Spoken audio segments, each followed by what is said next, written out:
universo mecánico y más allá. Temperatura y la ley de los gases. A todos nos gusta hablar sobre el tiempo. Y eso significa hablar de la temperatura. Ya sea una helada noche de febrero, una tarde tórrida de agosto, la temperatura es una parte ineludible de nuestras vidas. Y toda esa maravillosa física que nos enseñó Newton habla muy poco de temperatura. Pero existe una conexión. Si yo levanto esta madera, estoy haciendo un trabajo contra la gravedad. Una vez hecho, esta madera tiene energía potencial. Y si la suelto, la energía potencial se convertirá inmediatamente en energía cinética. Vean lo que ha pasado. La energía cinética ha desaparecido. La energía potencial ha desaparecido. Y mi trabajo ha desaparecido. Ahora bien, aunque soy una de esas personas que creen que los demás no aprecian su trabajo, ¿a dónde ha ido a parar todo eso? La respuesta es que se convirtió en calor el movimiento aleatorio de átomos y moléculas. La evidencia de ese calor es el hecho de que la mesa está ahora algo más caliente de lo que lo estaba antes. De manera que hay una cierta conexión entre la temperatura y el movimiento de los átomos y de las moléculas. Y esa conexión es nuestra historia de hoy.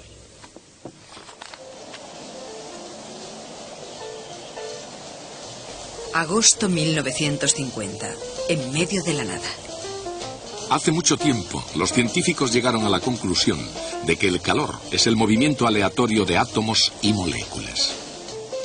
Están escuchando a la KNT, Radio KNT, Hot Springs.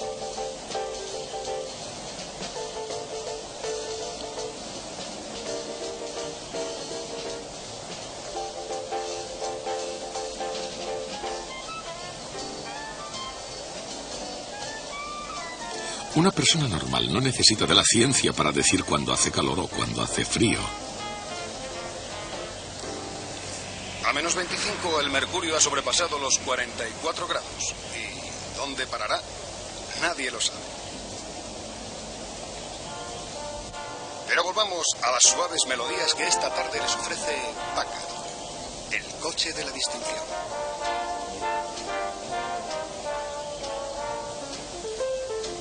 De una manera u otra, la temperatura afecta a todo en la Tierra. La práctica y la memoria, la intuición y la experiencia, el gusto y el tacto. Todos ellos nos proporcionan un sentido realmente práctico de la temperatura. Pero para conocer más que para sentir el frío o el calor que hace, se necesita un cierto tipo de objetividad y una cierta forma de cuantificación. Y esto requiere ciertas herramientas de la ciencia, como por ejemplo, un termómetro de cualquier tipo. El estilo importa poco con tal de que funcione.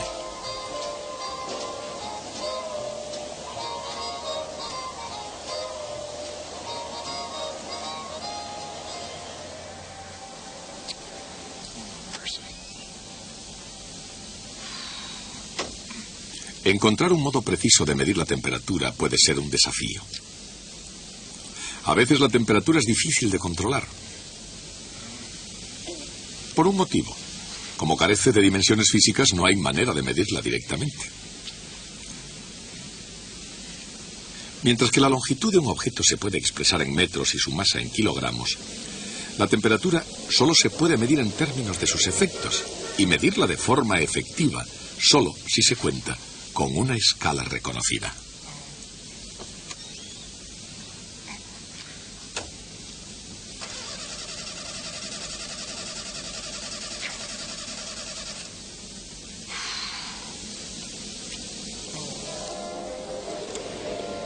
Tanto si se considera la escala Fahrenheit, que es todavía la unidad ponderada predominante en los Estados Unidos, como si se considera la escala Celsius. Las escalas de temperatura son escalas científicamente efectivas porque ofrecen un patrón para la comparación.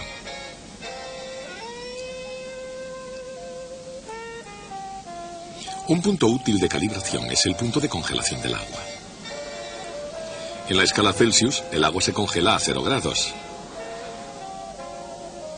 En la escala Fahrenheit lo hace a 32 grados.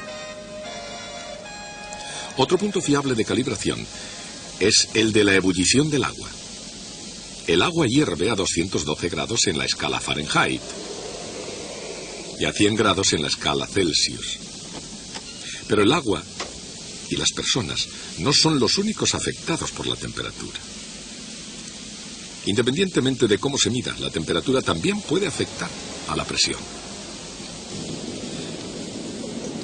La presión es la fuerza ejercida por unidad de área. En este caso, la ejercida sobre la tela de un globo.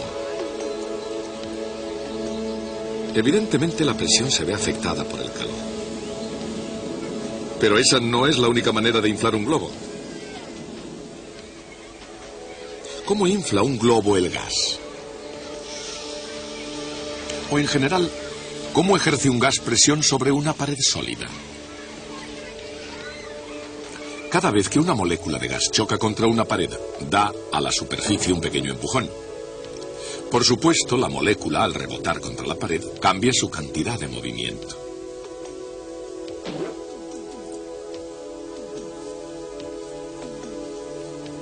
El cambio en la cantidad de movimiento significa que ha tenido que haber una fuerza actuando sobre la molécula. Y por supuesto, eso significa que la fuerza opuesta ha tenido que actuar sobre la pared.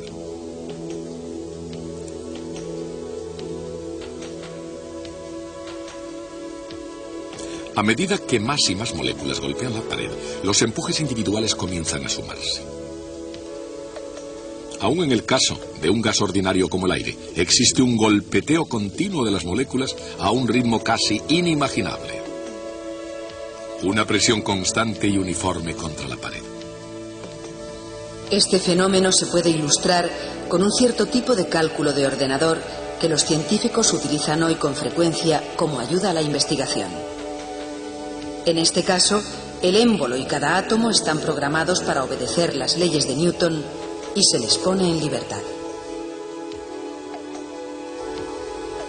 El émbolo cae bajo la influencia de la gravedad, pero retenido por los átomos que chocan contra él. La masa en la parte superior del émbolo indica la magnitud de la presión. Este tipo de cálculo recibe el nombre de simulación de la dinámica molecular. Una simulación de la dinámica molecular puede incluso ayudar a explicar por qué se necesita combustible para mantener en alto un globo aerostático. El calor es la energía de los movimientos aleatorios de átomos y moléculas. Calentando un gas, se aumenta la energía cinética de todas las moléculas. Cuanto más caliente está un gas, cada colisión ejerce una presión mayor sobre la pared. Ese es el motivo por el que el calentamiento de un gas aumenta su presión. O a la inversa. Esa es la razón por la que se necesita menos gas para mantener la misma presión.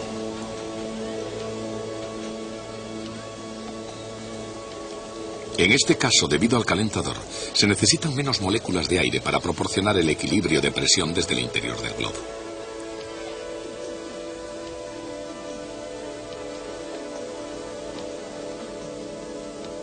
Este pesa menos de lo que pesaría igual volumen de aire. Y eso es lo que hace que el globo pueda mantenerse flotando. En el espíritu de la ciencia, reducido a su esencia, todo se resume en fuerza y cantidad de movimiento, acción y reacción. Isaac Newton escribió un libro sobre fuerza, cantidad